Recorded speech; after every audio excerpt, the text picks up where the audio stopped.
Vestal here in a little bit, so that'll be good. And so I think those guys all would kind of fall in that category. And just a lot of people would have a lot of respect for all these people that put many years of education in, a lot of effort, a lot of work. But I think with Rupert's history, though, Mr. Rupert, we called him all the time. He had a lot of nicknames, though. H.A. was one of them. That was his initials. Howard Alexander. But the students didn't really use it that way. It was something else. Okay, H.A. Just think about H.A. a little bit, and it kind of fit a little bit because he was kind of a hard nose. Okay, and so anyway, Howard was kind of old school, I guess you'd say about him. And you'd say, what do you mean by old school? You mean reading, writing, and arithmetic? No, he had the 3 R's, but it wasn't reading, writing, and arithmetic. It was probably more about respect, responsibility. And then I was trying to think of that 3rd R, and I came up with rigorous work ethic. And the thing is, that rigorous work ethic, he kind of just demonstrated that. But then he kind of expected the respect, and he expected the responsibility, and there was a lot of ways he kind of maybe made that happen, and you kind of just knew it. Okay, if you were a student there, you didn't screw around. Okay, so that was kind of one thing. As you went to class, you need to be responsible, and he kind of held kids really accountable. I think about things that you say, well, how did he do that? What ways was it in the class? Did he make you do a little more classwork? Did he make you be the great student, grade A student? No, I didn't ever get A's, so hey, no, that wasn't it. It was more about he kind of used different catalysts to make you kind of be responsible, and one was he seemed to kind of really focus on the swine project area, okay? A lot of people kind of criticized that. They said, well, what about beef and what about sheep? And he just kind of used swine, and he just kind of used that. And, that caused a lot of kids to have to be responsible because they had to have a swine project, had to kind of take care of their livestock. That was one way. So that was a responsible thing. Classroom-wise, yeah, he expected a lot of the classroom. We all had to do farm records. Those records were kind of a hateful thing to kind of have to do. But, he'd kind of just made sure we got them done, and he just kind of, like Janelle said, very persistent. He wouldn't let up on you, and the thing is, I kind of looked back at that and I said, as a teacher, to make all these kids be responsible, it'd be a lot easier to say, well, about half of you in the class do your records, the other half, whatever you want to do, just take a break and relax in class today. But no, he had every last kid in class do those records. And so I thought to myself, this guy was a worker, so I looked at that work ethic thing and I said, I remember him teaching our parliamentary procedure teams, and we have a lot of people in the community that, when it comes to parliamentary procedure, are really well versed at parliamentary procedure. And you know what? They all say, well, where'd you learn that? How'd you get to go to parliamentary procedure? Well, it was Howard Rupert, because he would have us come into school about 7 o'clock in the morning, I'd say 3 days a week at least, maybe 5. But as we get close to the contest, and we're going to go to a contest at districts, whatever, driving off to Iowa Falls or wherever we went, Ames, to go get judged, we'd come in every morning really early, about 7:30, kind of get that all in and really get that down, that parliamentary procedure. So a lot of work you put into that. Then we talk about respect. I think he didn't really, I wouldn't say he really commanded a lot of respect. I think he kind of expected a little bit, but did he kind of say, you gotta bow down to me and you gotta do this for that for me? No, not really. But I think he kind of expected students in the class, though, to be respectful to everybody. Whether it was other teachers, whether it was administration, whether it was other students, he just expected respect. So that was kind of a thing that was a good trait that we as students got from him. And then the last one I'll talk about, I guess I talked about that rigorous work ethic. The guy was a worker. I think that might have been the thing that maybe students might have been as impressed with as anything, at least I was. I'd kind of sit and watch the things he'd do, and I go, man, oh man, this guy's, probably early, mid-50s when I had him as a teacher, and I'm watching him do all this work, and I'm going, wow, because I would see him with the FFA teams I told you about, adult farmer night school, had one of the best adult farmer night schools, probably, maybe in the state. It was probably one of the best ones in northern Iowa, I'll say that. Great adult farmer night school. A lot of work to do that. I did it as an ag teacher myself. It wasn't easy. Took a lot of preparation, a lot of organization, a lot of recruitment of other people to come in and help teach those classes. We also had this breeding station. I think John maybe mentioned that too. This breeding station, talk about another thing that was a lot of work. That one always happened out there just south of it's by the creamery here, just into town. And you say, well, what's a breeding station? How much work was that? Well, every morning he would go down there about probably 6:37 in the morning, and then all of us students would bring sows into town, sows and gilts, whatever we had to get bred, and he'd have about 3-4 boars there. And I remember one day I drove in there. This is not a good story. He was not happy with me. I come driving in with about 15 sows and gilts, and he says, Johnson, he says, you got a lot of work for me in that truck right there. He says, every morning you gotta realize I gotta bring these salads. I gotta get up here about 7 in the morning. He was kind of saying it somewhat serious and somewhat in a joking manner, because I think he thought, man, you know what he called me though? A cheapskate. He says, John, you're kind of a cheapskate. He says, you got all those gilts here and all these sows. And he says, yeah, I'm only charging you $3 per sow to breed them. And I say, well, let's do the math on that. That's $45, right? You don't want to buy that $400 boar, do you? So he just kind of, then I just laughed. I thought, but he actually did it. And I thought to myself, I probably should have been a little less conservative and bought that boar, but I remember him working like crazy to get that stuff done. And spring barrel shows another thing that you've all heard a lot about that, and we've kind of over the years, if anybody ever read things in the community here about barrel show in Elberly, Minnesota, that was another place he kind of used as an avenue to kind of have kids be responsible and have a good experience. And we'd go to that barrel show, and Northwood, Kent would usually just dominate the thing because we'd have so many pigs there and so many projects and so many kids. So that was a good thing. But a lot of work there too, though, because as we led up to the barrel show, who was the guy that would go out and weigh all those pigs? And the scale thing wasn't too handy, by the way. And I think maybe we can, Kenny and probably Wayne Willen over here, Kenny Johnson and Wayne Willen will tell you, the scale was a scale like this. I'll just tell you, the guy was pretty strong, and I think the reason he stayed strong is because he would actually literally, and these pigs weighed about 240 pounds, and we had a scale with kind of a balance. It was kind of a balanced kind of scale where you would actually pick up the pig almost, because he had a kind of a lever thing where you put the pig in a crate, and then you'd come back and you'd pull this lever and you'd pick the pig up. So you had to kind of pull down, and then the pig would come up in the air. This big 200 and some pound pig would come up in the air, and then we look at this little balanced beam scale. I couldn't believe the work, and he did that. And of course I'm saying to myself, okay, I'm just one kid in the whole FFA here. I'm one of like 30 kids that are bringing hogs to the barrel show. And I've got about maybe, I don't know, a dozen pigs I'm probably weighing. So I'm thinking to myself, if he did this on every farm and he weighs all these pigs like that, man, oh man, this guy's a worker. And that's all I could think of all the time I ever kind of watched him in action. And like I said, I think he kind of caused everybody else to say, you know what, if he can do this, we can do this type thing. So he really led by example on that work ethic side of things. He did mention that his retirement thing there. Like I said, Janelle said 1 month before he passed away. I couldn't believe the speeches he was giving that night and the stories he was telling, and very funny, by the way. He was extremely hilarious as far as stories he could tell, and he was actually getting up and telling things. But a couple things he did talk about, that he talked about some students he had, and one of the students he talked about was a person that was kind of an adopted son, from east of Northwood on a farm, and that particular person came to visit him about 2 months before he passed away, probably late summer, early fall of '74. And I think he just wanted to come over and talk to Howard. I think the two of them sat and talked for about an hour, it sounds like, and that's what Howard told that night. And this particular student came in and he was kind of saying how much he appreciated having the VOAG classes, And so then Howard proceeded to ask, well, what'd you go into? What was your major? Did you end up staying in agriculture, And he said, no, I didn't. He said, I went a different angle. And he said, it didn't look like farming was going to be in the cards for me, but he said, I decided to be an accountant. And he said, well, then this ag class I had with you, that didn't help much then, did it? No, as a matter of fact, it did. He said, remember all those records you used to make me do? He said, for accounting, that was golden. And he said, well, I went to UNI and when getting my bachelor's degree. He wasn't quite done yet with his bachelor's degree, but he was going to be an accountant, and he was going to get a bachelor's degree in accounting from UNI at Cedar Falls. And and so anyway, he kind of told that story, and he said, in his kind of final words about that was that, you just don't know what kind of impact you're going to have. You think you're an ag teacher, you think anybody going in other than ag, you aren't going to have much influence, much impact.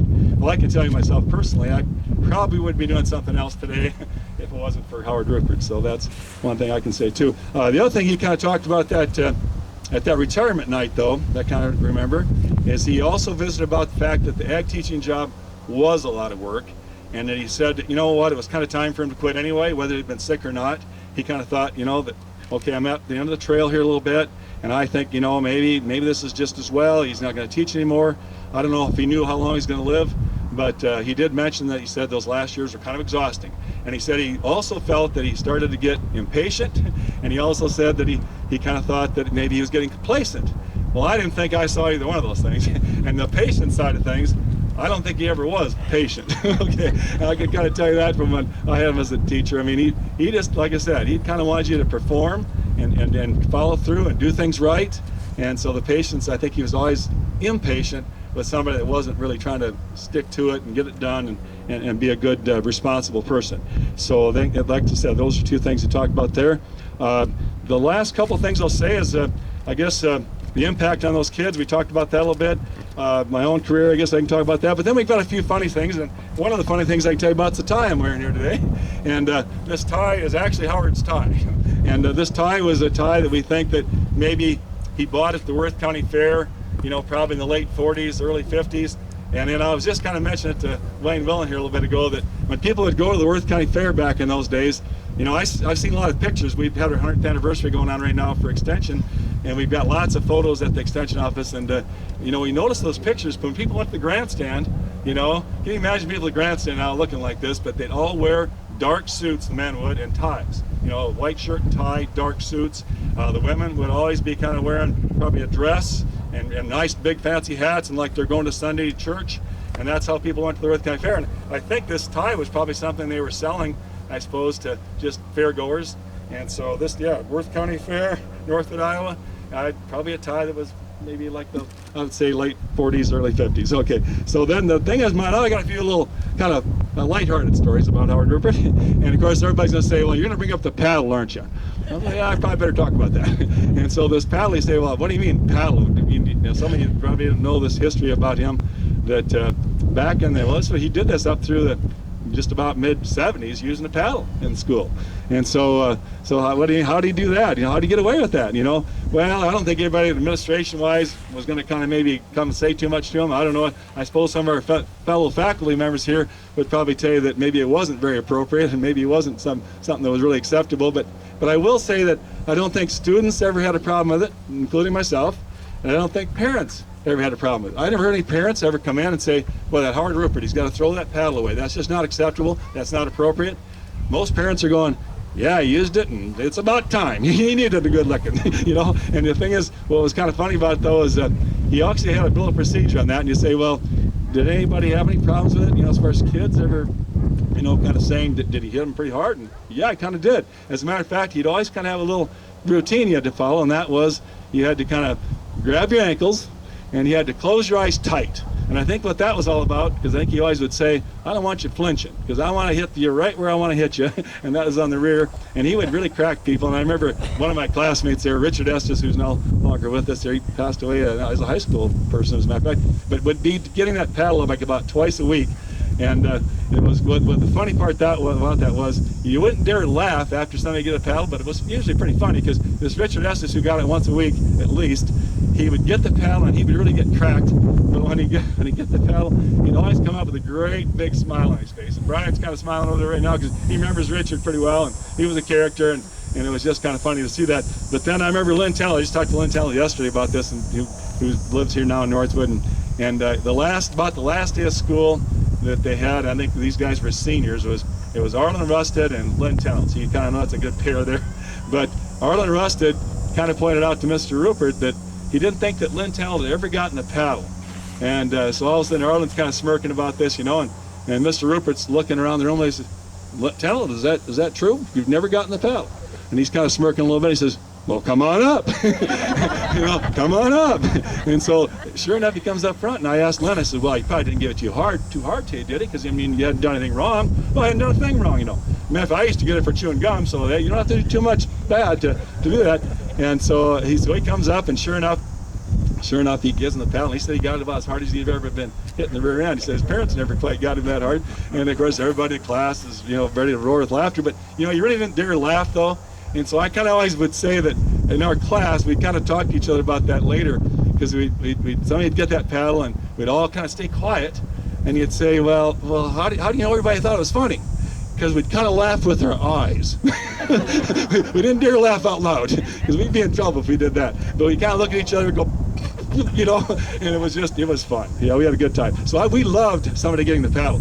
And I remember one day, I had one of my classmates, and this would have been Robert Hagan was in class, and he and I were down in the shop together, and Robert goes to me, and I said, Robert, you got Luden's cough drops. You guys like those cherry Luden's cough drops? Anyway, Robert's got some cough drops, and I said, hey, you got a cough drop I could get? I like candy, and it was kind of candy, really. So he and I are both sucking on these Luden cough drops, and Mr. Rupert, Janelle didn't say this, but his sense of smell was awesome, okay? And he smells those cough drops, and he says, "Who's got the cough drop?" No, he didn't say cough drops. Who's got the candy? He said, he called it candy. And I said, "Mr. Rupert, it's not candy." I said, it's cough drops. Ask Robert. I got Robert in trouble too. Robert was probably going to be okay. I think he kind of was still focusing on me. And I said, "Robert, show him the cough drops." He said, "I don't care if it's cough drops or I don't care if it's candy. You guys are getting the paddle." It's okay, so we're getting the paddle. So he says, "Well, okay, what's it going to be? I'll tell you what, I'll give you," he tells me, he says, "We'll give you a chance." So he said, "My paddle's up in the shop." He said, or not in the shop, we were in the shop, up in the classroom. This paddle was kind of quite a paddle, by the way. It was a blue paddle with big yellow letters, FFA written on it, okay, Northwood FFA. And that did get stolen once, and that wasn't a happy time in our life either, when some students stole that thing. We were all kind of in trouble, the whole FFA chapter was. But anyway, so he asked Robert, he asked me, he said, "I'll tell you what, we'll give you a choice here. You can either do 30 push-ups, or you can get the paddle." And of course I'm going, "The paddle, you know, I've done that, been there, done that." And so anyway, Robert says, he was the first one to go, and he says, "I think I'll take the paddle, Mr. Rupert." You know, so then instead of going back up the classroom though, you know, which was a little ways away from the shop, he goes over to the wood pile, you know, and he grabs just a kind of a thin board there. It's got about that wide. Paddle was usually pretty wide, so it kind of take a little cushion on the blow. But he goes to that wood pile, and he comes over and he gives him a good whack like we kind of used to get in the classroom. And then he says, "Okay, Johnson, how about you?" After seeing that, I said, "You know what, 30 push-ups look good to me." So I did my push-ups. So anyway, that was kind of a good story. But you know, my funniest story I can tell about the Rupert family, because we haven't talked much about Fred and Jerry at all. Matter of fact, none much, other than they were born on certain year and so forth. And but anyway, Fred and Jerry though actually attended Iowa State University, and this is a story that I told a few times before because it's pretty wild. But anyway, they were at Iowa State and they wanted to ride home, and I was working for Iowa State University at the time, and kind of what happened is the university needed to have a hog hauled back from campus, and they said, "You know, Johnson, just take that pickup of ours, the university pickup, load up the hog, and we're going to deliver that pig to Northwood FFA." I said, "Well, I can do that. You know, that's where I'm going, and I'll save myself some gas, and that'll work good." And so the university says, "Oh, they had two boars actually, a big one, a big Hampshire boar, and a Duroc boar. And we load the Hamp in the front, we load this Duroc, little smaller Duroc boar in the back, and those two boars." The whole time I went to pick up the brothers, I'm going by the dormitory, and I've got these two big boars in the trucks, you know, and I picked up Fred and Jerry, and we're heading up the road, and those two boars, when we stopped at the dormitory, I should have known I was in trouble, because these two boars were trying to get together. We had a gate between them. They were trying to get together, and that big one was trying to get at that small one. And then sure enough, some way, somehow, this small one must have got spooked. Anyway, up the interstate we're coming, and we're probably north of the boondocks there, going about 60 miles an hour, and all of a sudden, some cars started flying around me, you know, and they're honking their horns and they're flashing their lights. I thought, "What's this about?" You know, I mean, God, you know, what's an emergency going on here somewhere? And I looked in my rearview mirror, and there's that red Duroc boar standing in the slow lane. He jumped out the back, and there he was standing. I thought, "Boy, this is going to be a challenge."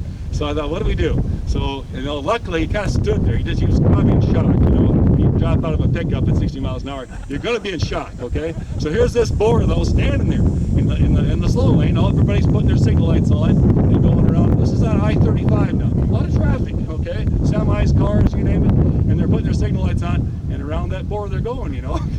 And so like Fred and Jerry, I told Fred and Jerry, I said, "We're going to pull the pickup in the ditch here."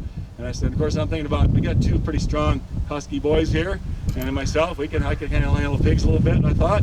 So I drove the pickup down in the grass on the east side of the interstate, parked the pickup, kind of backed up to a little bit of a high spot there in the ditch. And then I and Fred and Jerry ran back. I pulled a branch off a tree, ran back, chased that pig off the interstate, of course, got him off the road, so he wasn't going to get hit by anybody. And then I told Fred and Jerry, I says, "You know, I'm going to chase him towards that pickup." I got the tailgate down, we're all set.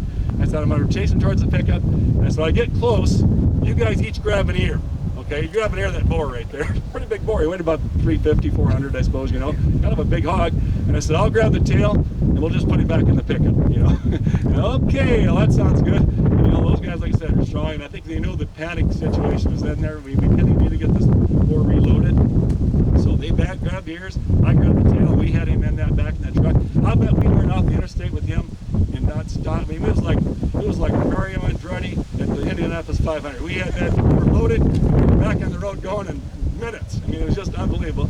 So anyway, that's not the best and the funniest part of the story, though. The funniest part of the story is we get him back to Northwood here, took him down to that breeding station here down by the creamery, and I unloaded him, and of course I'm thinking to myself, okay, this is like a Friday night coming back to college campus, you know, and I thought to myself, tomorrow morning that boar is going to be dead right there in that pen. He's alive now, and he's still moving, and he's still walking, but he's going to be dead. So okay, I'm going to go back early in the morning. So I go up to the FFA breeding station there, and I come looking, you know, walking around trying to find this boar, you know, and he wasn't in the pen we dropped him in. And I thought, they've already had the Renwick's works here. They've already taken this boar away, and they found him died. He died, you know. And so about that time, here comes the new ag teacher. And who's that?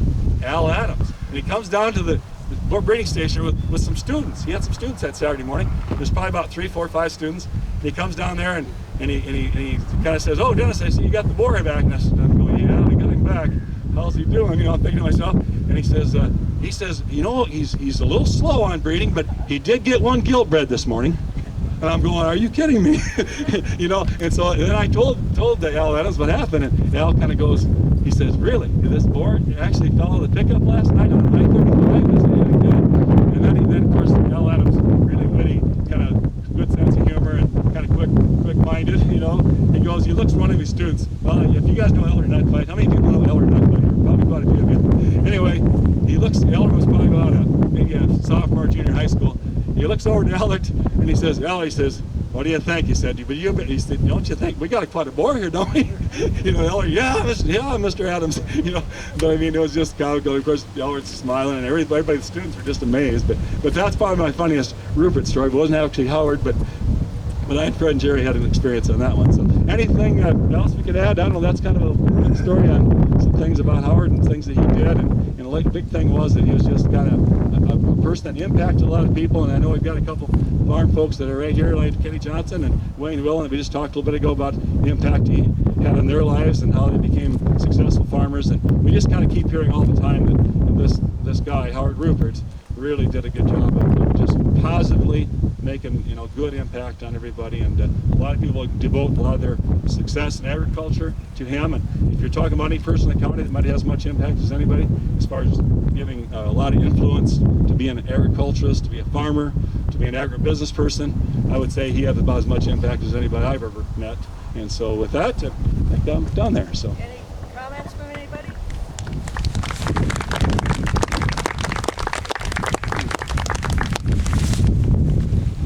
We'll go on to... Kenny's got something here, I think. He taught us how to shake hands.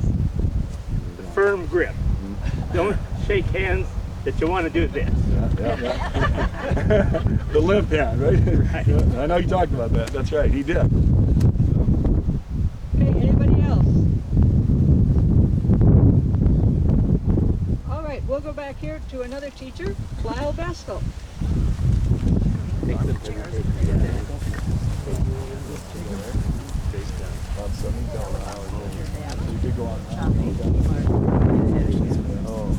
didn't, because I didn't know that. So you told me just now. Told it about it one time. I did. Cheryl in our house at I must have forgotten about it. I've got the microphone. Okay, I better bring the camera over there. I don't remember that. Well, that makes sense because he was very frugal. and wait till the last minute. You know, don't go early and Get the good plan specials. to Get the good specials.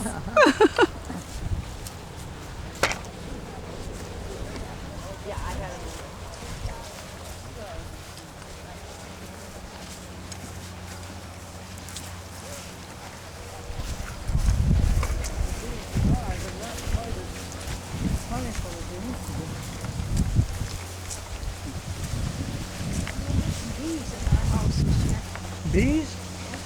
Well, there's a few there.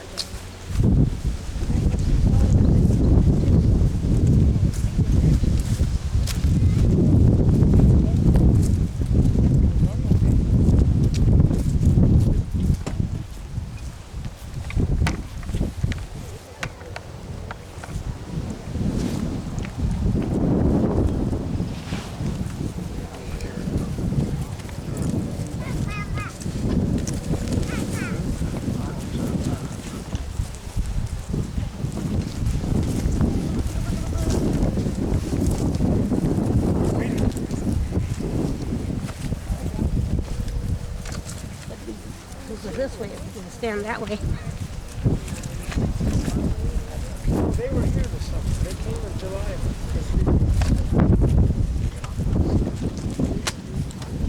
Nigel's gonna talk and Brian, I think, might say Yeah, something. 6.5 a quart.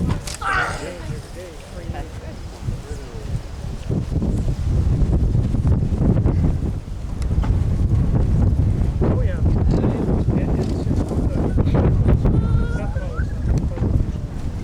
Say hi.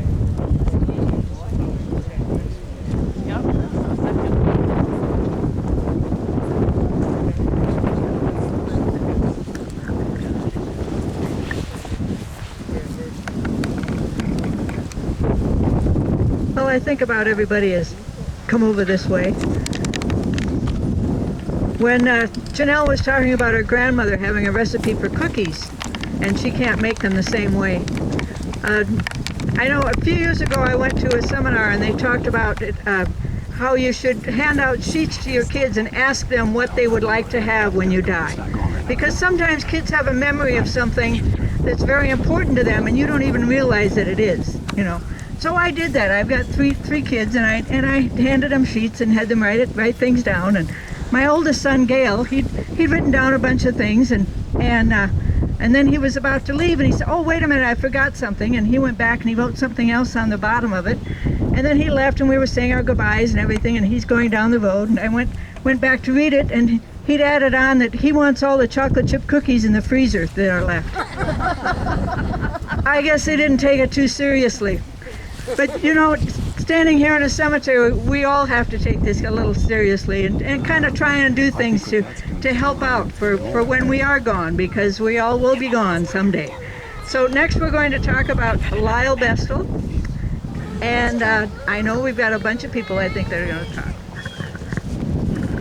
Well, my name is Nigel Millard, and I'm Lyle's oldest grandson. And so my mom asked me to kind of say a few things here, so I'm going to kind of read a brief history of Lyle. He's a history teacher, social studies teacher here for 39 years.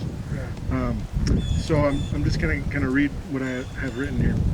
So Lyle Vernon Bestel was born on a family farm in Denison, Minnesota on August 10th, 1921. His parents were Carl Wilhelm Bestel and Adele Bucken Bestel. He was the second of 5 children, 2 boys and 3 girls. Life on the farm consisted of milking cows, raising chickens and hogs, and working the field. Sustainability and self-reliance eased the burden that others felt during the Depression.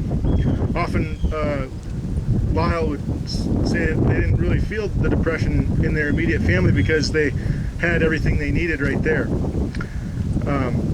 Growing up on the farm, the women would often be in the house preparing meals, and they would use the traditional Norwegian dialect when they spoke to each other. The men working outside often would speak in English because they often had a hired man that maybe didn't understand Norwegian. Lyle attended the Vong Lutheran Church with his family. It was a Norwegian Lutheran church, a rural church, and he spoke very fondly of that church and all the stories he told about his childhood. He attended a one-room schoolhouse through 8th grade, and a story often told by Lyle was he